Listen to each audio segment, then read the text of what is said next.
Joining us, the third case of measles has been confirmed in South Carolina this year. It's 2 more than last year. Our Taylor Farmer has more on the latest case.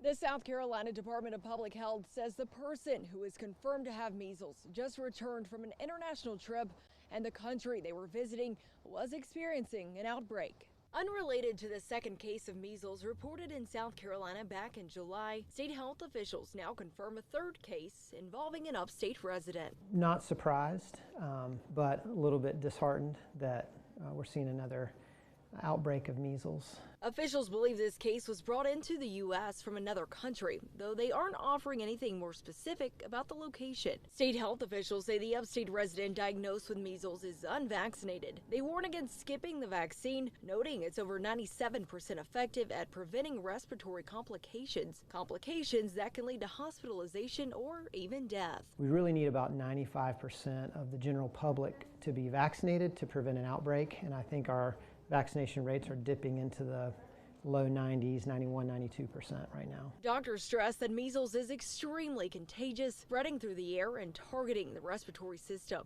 It may seem like a cold, but it's followed by a rash. Isolation for 4 days before and after the onset of rash is highly recommended. A lot of people will become infected.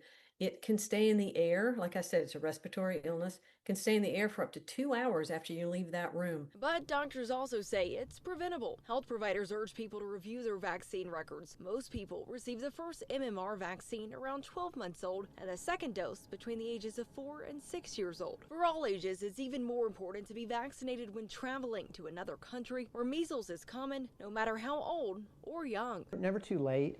And in fact, even we've had families that are traveling before their child reaches their 1-year-old birthday. So we've vaccinated kids even earlier, as low as 6 months traveling internationally. The South Carolina Department of Public Health will not release details of the individual confirmed to have measles, such as age, sex, or their condition. In Greenville County, Taylor Farmer, 7 News. The Department of Public Health says most people born before 1957 were infected with measles during childhood and are presumed to have protection by natural immunity.